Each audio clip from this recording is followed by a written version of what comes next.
that's awesome because you say it's a unique premise, but to me, I'm like, it's an about time premise. Sistah Samurai is an action fantasy novella that's an homage to the anime Afro Samurai. It was kind of the first time a Black character was featured in anime, but especially in a positive light and as the main character. But there's barely any Black women in it at all. And I've held a grudge about that for years. Do you love science fiction and fantasy books? You found yourself in the right dimension. Welcome to the greatest podcast in the multiverse, where each week I talk to science fiction and fantasy authors about myth, magic, and the infinite possibilities of storytelling. I am your host, Herman Stuernagel, and I will be taking you on a journey with some of your favorite authors, helping you to get to know them and possibly uncover some new literary gems along the way. Ready to explore? Because on this show, every conversation is a doorway into a different world. Welcome back, friends. I'm Herman, and this is the greatest podcast in the multiverse. It's a prevailing line that authors use that they weren't able to find a book that they wanted to read, so they wrote it themselves. Today's guest is certainly an impactful example of this. Having not come across much, if any, fantasy with middle-aged Black women as the protagonists, she sought to rectify that. And partially as an homage to anime, she also brought in aspects of Asian culture, which has also had an impact on her life, having lived in Asia for part of her career. I'm talking, of course, about Tatiana Obey and her upcoming book, Sistah Samurai.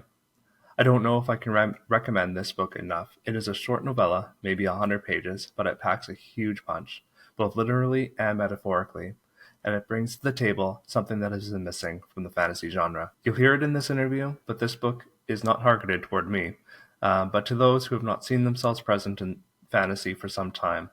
But I enjoyed this book so much, and it might end up being my favorite book of the year. The book comes out November 1st.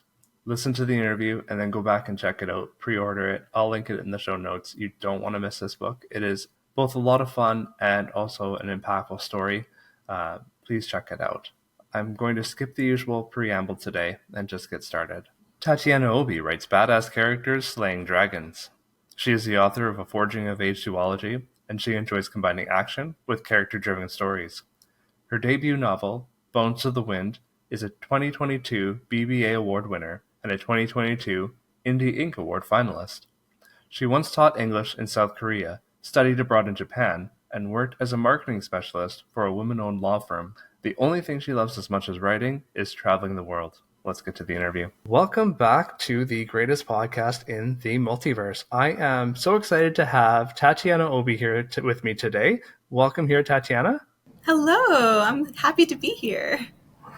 I'm so glad you could join me. We were talking a little bit before we hit record, and I was telling Tatiana that I happened upon her cover reveal, which recently happened for her novella, Sistah Samurai, which we're going to be talking all about today. But it's an amazing cover. If you have not seen the cover for it, stop what you're doing and go look it up. Oh, and she's got it on for those of you watching on YouTube. She's got it there. And, and then I pulled up the blurb for it, and I was just like, this is the most amazing sounding book ever. So I'm happy you agreed to come on. So Tatiana, why don't you tell us a little bit about yourself and your writing journey? Sure. So I'm definitely one of those authors who just was writing ever since I was little. But, growing up, you always hear, oh, writers don't really make a lot of money. Like, there's not much money in it or to make a life from it. So I was like, okay, I would just write on the side because I just always will write and it'll be a hobby as I, grow up. So I did other things, but it wasn't really until the pandemic hit and it's like, you're staring mortality in the face and it's like, if something happens, what would I regret? What I regret doing? And I knew I would regret sharing my stories. So that's really what kicked my butt into gear. I'm like, okay, let me finish the story. Let me sit down and make a plan. I'm going to get this out. And that's how I finally started my publishing journey. So I published my debut novel last year, 2022, March 2022. And that is Bones to the Wind. So here's the first book, and then I published the second book in November, so the duology is now complete. Awesome. And so this year, now I'm going to publish Sistah Samurai, November 1st. Very cool. Those are my books. Awesome. I think almost every author that I've had on so far talks about the pandemic being either a tipping point to start writing or start publishing or some sort of inspiration. Even like for myself, even I started writing shortly before the pandemic, but everything kind of happened within that Yeah. 2 or 3 year time frame. Um, and I mean, like yourself, I was told that I could never make a living writing either, but I instead chose just not to write anymore. Unfortunately, it took me, until much later to realize, no, I should be doing this even if it's not making money. So, Yeah. I'm, and I know I mentioned that I had to you earlier that I listened to your interview with Daniel Kublog, and you were talking about you started writing fan fiction. Is that correct? Yes, that That was was your start. well, I'd always started writing. Like I was that weird kid. I think I wrote a book in elementary school. I wrote one in middle school. I wrote four in high school. And it was Awesome. college. I was like, I'm tired. I'm going to take a break. But I'm still a writer. So I wrote fan fiction instead, which were these huge tomes. But, there is a difference when you finally share your writing, and because you really improve, you really hear what people are saying about it, you really say, Yeah. oh, this is what I'm good at and this is what I'm not good at, and this is what I can really start building and practicing my craft. And so after that, like I knew that I wanted to write a book, but like I really was just lollygagging on it. It was just like, oh, just working on it a little bit, and then the pandemic hit. And it's like, no, Tatiana, this is no longer a hobby. You need to do this. Get it out. Right. Yeah. So you wrote your first book during the pandemic. Did it take you 2 years to write that first book, and then it was another 6 months for the second, or did you kind of write them both at the same time? So I definitely wrote them both at the same time. I think together they're about 320,000 words. This Okay. one big book.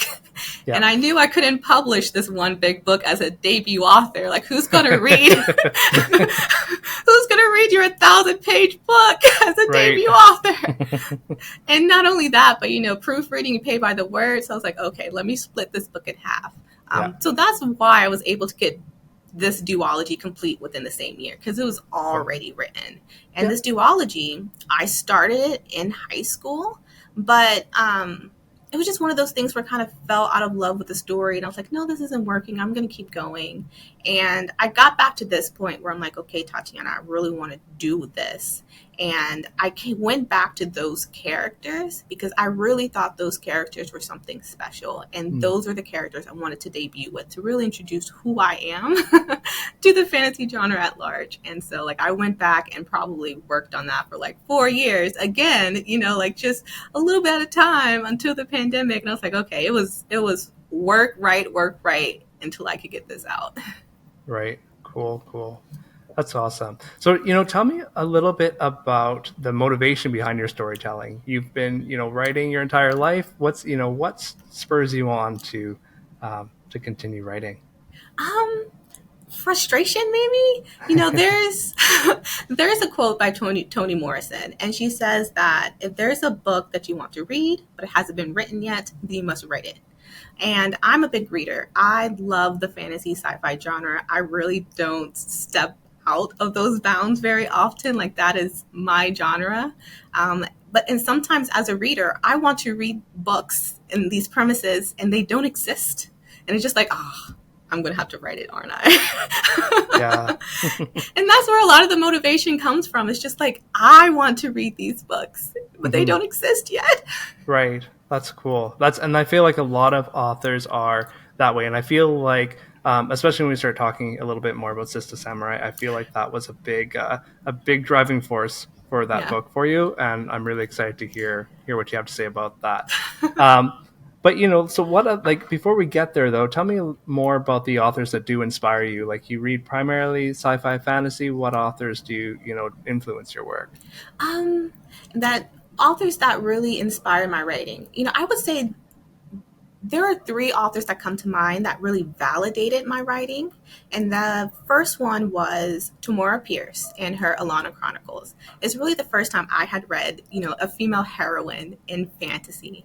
And she also Tamora Pierce also just does a very good job of writing a female character, but also staying with being just being relatable. Her characters being relatable, and that's the type of characters that I want to write and that I like to write. The second one is N.K. Jemisin. Like, it's just been inspiring to see her growth and her dominance throughout the adult fantasy genre, and just kind of paving the way there. And then the third one is Joe Abercrombie. At the time when he kind of started within the genre, the prose was very flowery and very descriptive writing, but Joe Abercrombie's prose is very kind of direct and Right. blunt. And I would argue that's very similar to my prose, just kind of like a knife.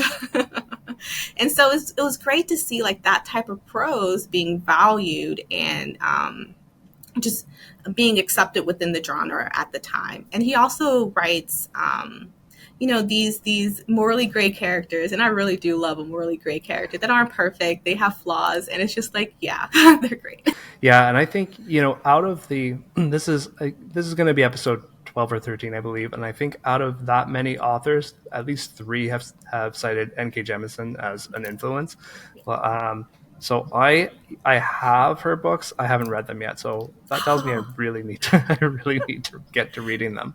Yeah. So, very cool. Now, tell us a little bit more about Sistah Samurai. And I've been seeing some of the early reviews. I've started reading the arc myself. It's such a unique premise, but I'd love to have you tell us a little bit more about it. That's awesome because you say it's a unique premise, but to me, I'm like, it's an about time premise. So Sistah Samurai is an action fantasy novella that's an homage to the anime Afro Samurai.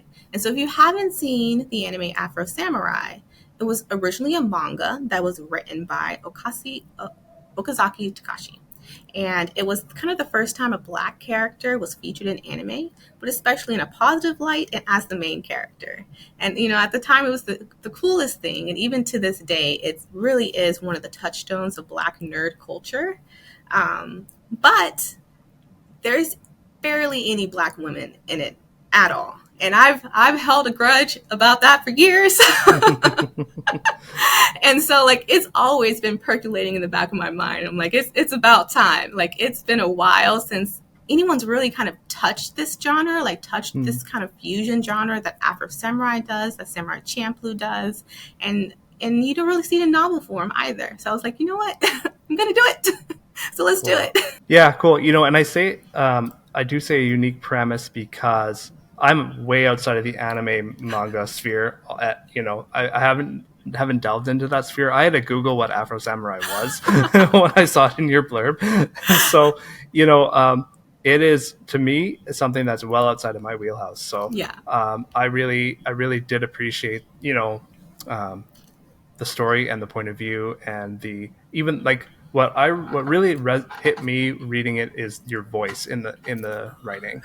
It's such a unique but powerful, and it's definitely your voice writing it. And can you talk a little bit more about that, like the story, like how intentional was that? Obviously it was very intentional, because I don't think you could write that without being intentional. But approaching it, is that part of Afro Samurai? Is that part of something else in the genre, or what was the main intention, I guess, in bringing the voice to the story that you have? That's so Afro Samurai, it was originally manga, but then it was produced as an anime. And as part of that production, there was a lot of collaboration with Samuel L. Jackson. He voiced two of the characters and the main character in the show. And also RZA of the Wu-Tang Clan, he produced the music of the show.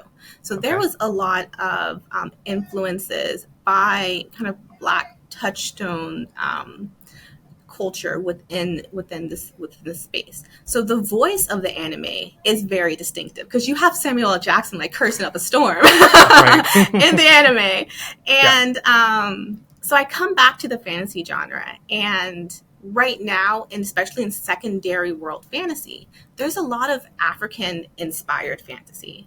But when, like I come to my experiences as an African American here, for me to do something like that, I would have to do as much research as anybody else because I don't have like that connection to Africa as someone who's first generation.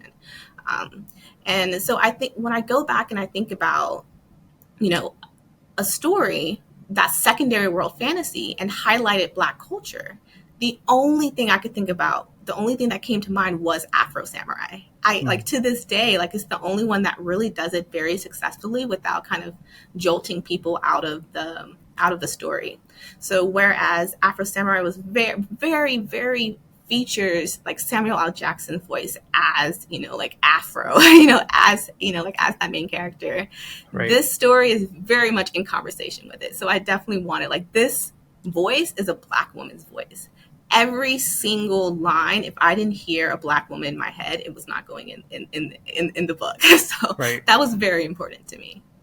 Awesome. And what other influences are in the story as well, or are there other influences? Yes. So there are other influences. So these influences include other anime properties like Samurai Champloo. I don't know if you've seen it or if you know Samurai Champloo. So, no. So I know nothing about anime, just about just about zero. So explain it to me like I'm 5. So this anime is really brilliantly written. It takes samurai in feudal Japan and it puts hip hop in the middle of it. There's beatboxing, there's emceeing, there's just like the entire soundtrack is hip hop. So it tells a very Japanese story using hip hop as a vehicle. So this is this. And so I kind of use that as well, to telling a very Black story using anime as the vehicle. So it was also in conversation with that piece as well. But there are other small influences in it, like Rurouni Kenshin, Naruto, even the Boondocks. So like other very 90s iconic anime. Right. Okay. Very cool. And you mentioned in your blurb Sword of Kaigen as well. Was that an influence or is that more just a comparable title? It was. So I love that you brought that up because, this is something that was percolating in the back of my head. But there were a couple of works that I read that really started solidifying it. And that was 2 of them. It was The Sword of Kaigen by Emma Wong. And it was actually, the other one's actually Miss Percy's Dragon, the pocket guide to the Care and Feeding of Dragons by Quinby Olson. And they're very popular. They're doing very successful, and they really are the story of kind of just middle-aged women in fantasy, and those stories finally being valued. So where Emma Wong is, like a 40-year-old housewife. Miss Percy's Dragon is a 40-year-old spinster. And, thinking about these characters that are becoming very accepted within the genre, I wanted to take, like a Black perspective on it. And it's like, well, what would this look like if it was a 40-year-old Black woman? And, like, what would that story be? And what would that story look like? And so, those 2 works did help me kind of definitely solidify and formulate like the plot that I wanted to do. Yeah, cool. So let's that's a great segue to steer into the plot of the book. Can you tell us a little bit more about the setup, who the character is, and I guess the basic premise of it? Mm-hmm. So the setting of the book is this Japanese Black culture fusion that was inspired by Afro Samurai and kind of taken into this context. There's also soul-sucking demons that roam this world. Because in an action fantasy novella, you got to give people a reason to fight. Right, yes. And so the main character, her name is Sistah Samurai. And she's part of this order that has unfortunately kind of been decimated. And she's the last one left as we begin the story. And it's kind of just her daily errands and the things and the challenges and the obstacles she kind of come up against as she goes through her daily routine. Right.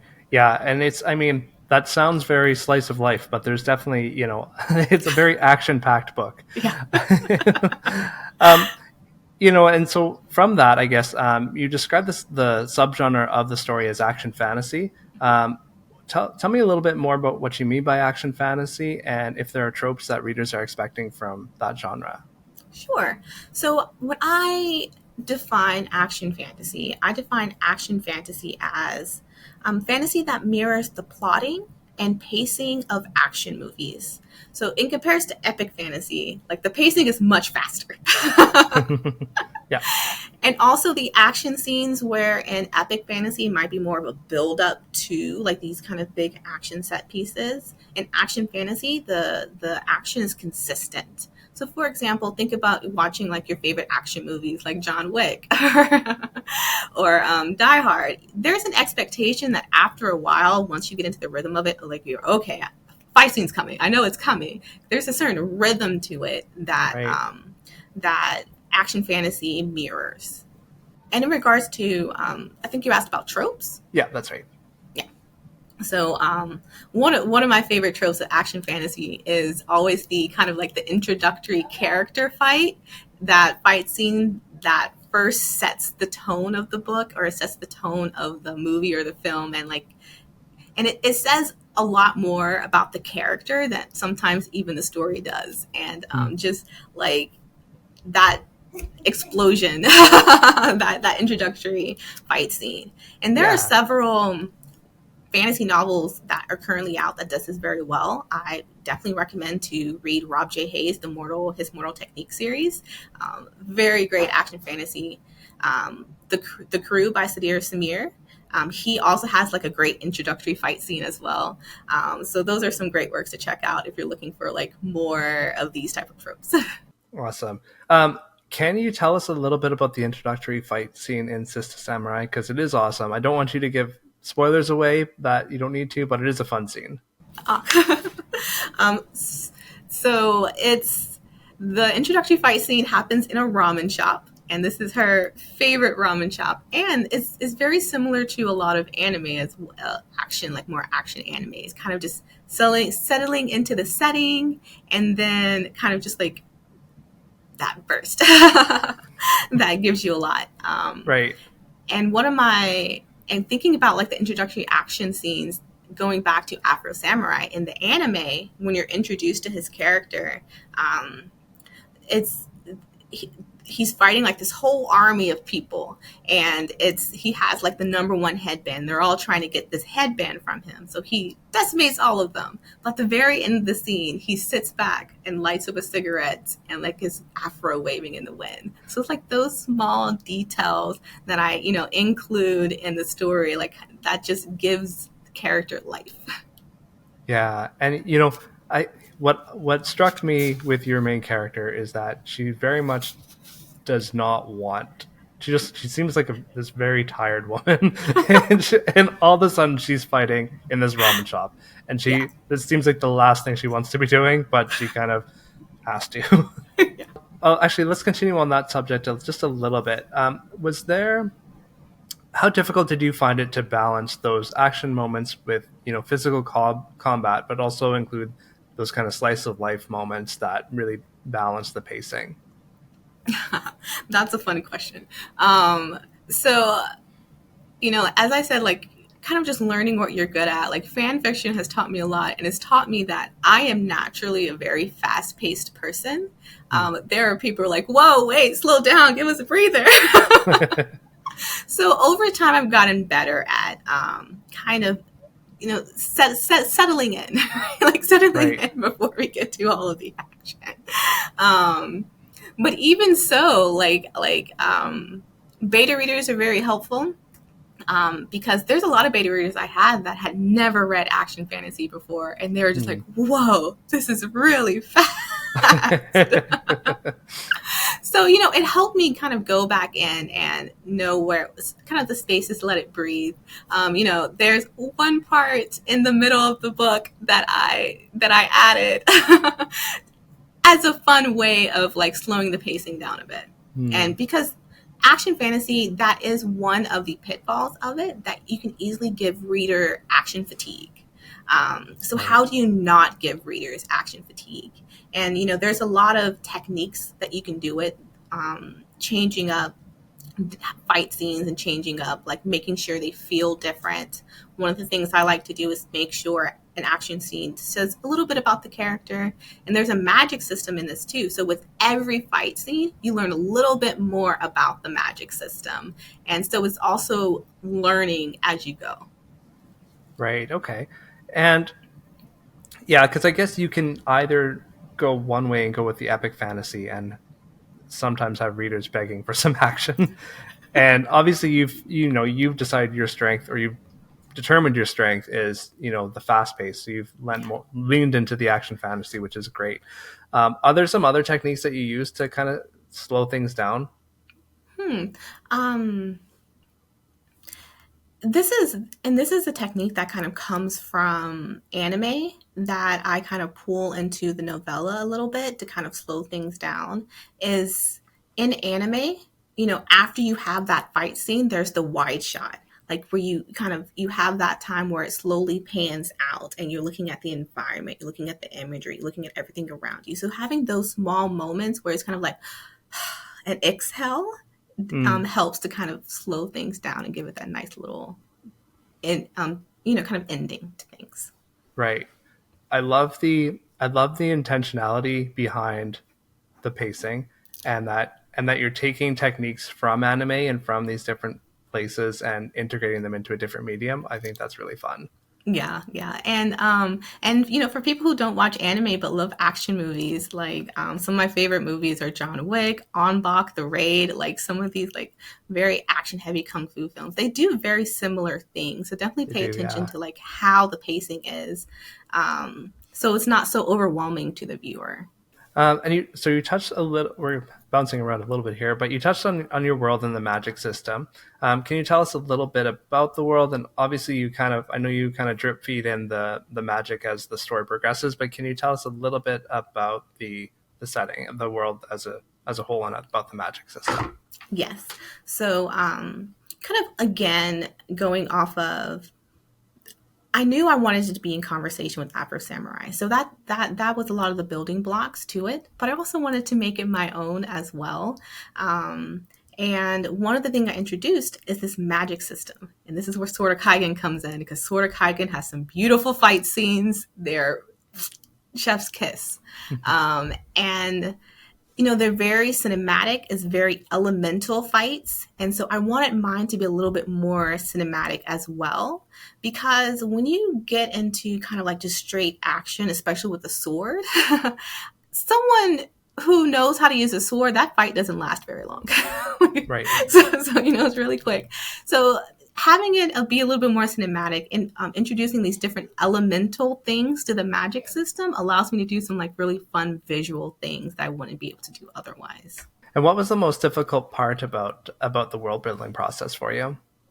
Um, I mean, this one's just really fun. It is very interesting to kind of fuse Japanese culture with Black culture. There are some things off the top of my head that I knew that I wanted to do. Um, for example, historically, cherry blossoms has always been associated with samurai, the color of cherry blossoms, and I wanted to kind of bring that into the themes of what I wanted to say. Some of the things like like there's a lot of fusion food and fusion dishes in this story, and like Japanese food and soul food are two completely different taste profiles, so really thinking about how those could work together was really fun. How did you balance some of the aspects of magic with the aspects of the physical combat? I know you touched on it a little bit, but can you go into just a little bit more detail about melding the two? Okay, and I think this is just it's kind of where just me watching a lot of like, I love action.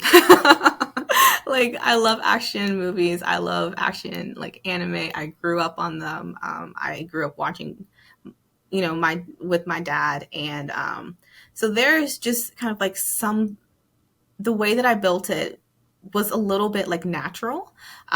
So I knew that I immediately wanted to introduce her first in a fight, just straight fight, so that you know what her skill set is, you know what her expertise is, and then introduce the magic system, the beginning of the magic system after that. So it's kind of building up on it. Yeah, no, that's great. And I think what I was getting at, I guess, is, um, we don't know everything about the magic system going into it, Yes. right? We really learn as the novel progresses, and I think that for the reader, that's a really fun way to get to know the world that you're in. Yeah. I know some people like to know everything up front, but you do a great job of integrating into the story. Yes, and that is also a technique that anime does a lot, where sometimes it won't introduce you to the magic system, but throughout the fights, you learn more and more, and the fights get more and more nuanced as you like Mm. go through through the book. So, for example, there's always like the big boss fight scene and like kind of like the fight scenes. So by the time we got there in the book, I wanted you to know all the rules. So once we got there, gloves off, let's go. Right. Cool. Um, I want to talk a little bit about your character too. And I usually ask what your favorite character is, but for my guests, but you kind of have your one main protagonist. So can you tell us a little about them? I know, again, we've talked about her already, but can you tell us a little bit more about her past, and what made her special to you to write? Yes. Um, what made her really special, at least for me to write, is this book is kind of a love letter to especially the Black women around me and kind of like my aunts that I grew up with, my mom. And so I really wanted a character that encapsulated and felt like them. Um, and, like just growing up and I was raised in a single parent household for a while, and just growing up and seeing like how tired she is, like like just how just the challenges that women go through just to make it home every day, like just so it really is inspired by the women directly around me. Yeah, and I think that came through. And I think looking at, I know looking at some of the reviews that have come in, the early reviews definitely that, really caught that perspective from the story. There's very much a tribute within the story. And I think it comes through very strongly. Oh, thank you. Absolutely. So, what can readers expect as they read the story, other than a fast-paced, high-action story? What kind of emotional impact are you looking to have on the reader? Hmm. um you know when I write books, I really am approaching it from a art perspective. So it's everything that goes into it, not just the writing but kind of the images that are there. There's a soundtrack that's there, kind of just coming from it from all angles to create this like piece of art. Hmm. And ultimately, the best art, I think it challenges people, and it challenged them to think in new ways and to come from the book thinking things that making people think things that they might not have known, or considering things in a different way. So that's kind of the impact that I want people to have going into the book, to kind of go into it and then come out of it and you're like, oh, like I Yeah. never, as you said before, like this premise, like I didn't even know this premise was possible. Right. How intentional is that when you're writing the story to have that impact? And what does your process look like for planning? How do you first put things down? Are you looking at the character first, or did you build a world? I'm like, with all the influences that you had, how does the process start for you? um Now, I do have to say, writing this particular book was a different process than writing my duology. With this particular book, it's kind of been percolating in my head, and honestly, it very much vomited out of like onto. It's one of those things that just was like a waterfall that flows out of you, like because a lot of these things, as I said, these references with anime and action and character and just the people around me, like it was there. There wasn't much research I had to do. I had to brush up on my Japanese a little bit because it's been a while. But like it felt like a very fully formed story the moment like I put it to page, because I already had a vision for what it was. And I think that's also helped that it's a novella. It's a shorter format. With Right. not with novels, those plot lines, those ideas, you have to make sure they weave together. You have to make sure they make sense in context. There's a lot more weaving you have to do with especially longer form novels. And so, those take a little bit more work. And sorry, I haven't prepped you for some of these additional That's okay. questions, but I noticed in your bio you have spent some time overseas. Did that have an influence as well in the story? um yes, like I don't think this fusion would work without my knowledge of Japanese culture. And college, I went for my degree in college was international studies, and I was in Asia focused. So I know a lot of Asian history. Like I know a lot of, I've studied it a lot. I studied abroad in Japan. I taught English in Korea. Like I know the region, that specific region, very, very well. And so I don't know the fusion would work as well if I didn't know, as much as I knew about Japanese culture and knew how it kind of fit with, like the puzzle pieces fit. Right. Yeah, and I'm glad you have that perspective, and I'm glad I touched on that because it was something I wouldn't have known without reading your bio. So I'm glad to hear that. Do you have anything else about the story that you want to tell us? I feel like we have kind of gone through my questions fairly quickly. Oh, sure. I just hope you enjoy it. Awesome. It's one thing we haven't touched upon is it is funny. So there, Yes. it is rather humorous. So that's an aspect of the writing that you can kind of go into it and expect. Right. Now, does the humor in the story come very naturally for you, or is it something that you have to work at to pull off? It definitely comes naturally because I remember writing my first duology and writing the first series. And when I write them, I'm really writing them for myself, especially that first draft, especially at the beginning, right? I'm telling myself the story. This is the story that I want to read. Mm-hmm. But after you're with the story for quite a while, the jokes stop hitting. You're like, it's kind of just paint by the numbers. And I had been with that novel for 4 years. So by the time I gave it to the beta readers and they came back to me and they're like, Tatiana, you're really funny. And I'm just like, what? Are you sure? Really? So my experience with the duology, like the feedback, I learned even more about my writing. Like I really do, I am a perfectionist and it's hard for me to let go, but I really do encourage people to share your stories because you only improve your craft and you only get better. And I learned from my first series that I didn't know. They're like your fight scenes are very cinematic.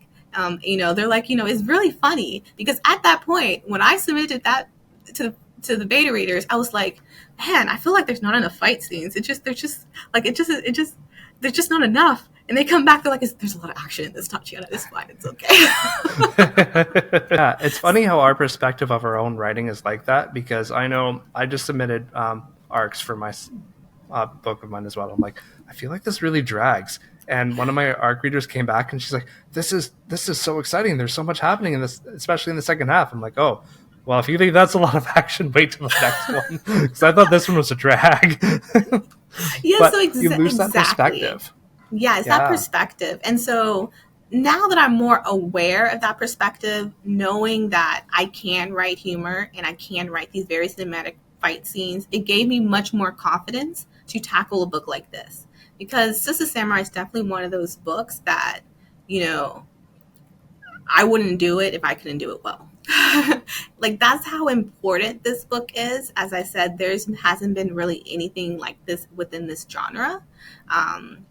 Translating anime to written form, it's just, like I finally had the confidence to say, okay, I can tackle this one. And yeah. Cool. Yeah, and definitely I'll link the book in the show notes for people who are interested. Definitely check it out. It's a short read. I mean, it's 100 pages, I think. Yeah. And it's a lot of fun, and it really is a cool story. So I do appreciate you telling us more about it. But of course, Tatiana, this is the greatest podcast in the multiverse. So, So can you cool. tell us about how in a parallel universe, a different choice might have shaped another version of your life? It's such a fun question. I think the one of the choices that I kind of ruminate on a little bit is when I just was deciding to go to college. At one point, I did have the choice to go to Full Sail University for animation and design. Um, I ended up going with the university that gave me the most money in a scholarship. Yeah, that's But that's fair. I do wonder what would have happened if I had chosen that choice. I think that I still probably would be in storytelling, but it might have been in a different medium. And who knows? It might never be too late. Yeah, you never know. Yeah. Definitely not too late for those things if that's something you wanted to pursue. But and that's it's fun to look back at those major choices, especially too, and think how much of an influence every other choice has cascaded since that point, Yeah. and wonder how life might have ended up differently. Exactly. I might never have taken, Japanese in university. I've been terrified of my little Japanese sensei and stuck with it. So Yeah. who knows? Very cool. All right. So, can you let our listeners know where they can find you and how they can get copies of your books? Sure. So you can find me usually at a play on my name, Obey the Author, spelled Obey, the author. And that's usually my handle on all my social media accounts. For Sistah Samurai, the ebook is available on everywhere. You can buy books. I'm a wide author, so not just on Amazon. You can go anywhere to get my books. And hopefully, by the time this comes out, the paperback pre-order link will be live and even maybe the hardcover link. So yay. Awesome. Very cool. Thank you once again for joining me, and I'm so happy that you came on the show. Aw, thank you. I had a great time. This was fun. Thank you for listening. I hope you enjoyed that interview with Tatiana. Please do check out Sistah Samurai. I've linked it below in the show notes. Like and subscribe this video if you liked it, and please rate and review on your podcast or app of choice. Please join me next week when I welcome James Doolan. We talk about his smash hit debut, No Heart for a Thief, and his upcoming sequel to that book, No Safe Haven. Check it out. We had a great chat. I know you'll enjoy it, and I will see you next time. Thank you for joining me. If you enjoyed the show, like and subscribe on your favorite podcast app or on YouTube. You can find me on Facebook and Instagram at Greatest Podcast in the Multiverse. As well, you can help support the show by supporting me on Patreon. For as little as $5 a month, you can get early access to the show, as well as submit your questions for my upcoming guests. I hope to see you next time. Bye now.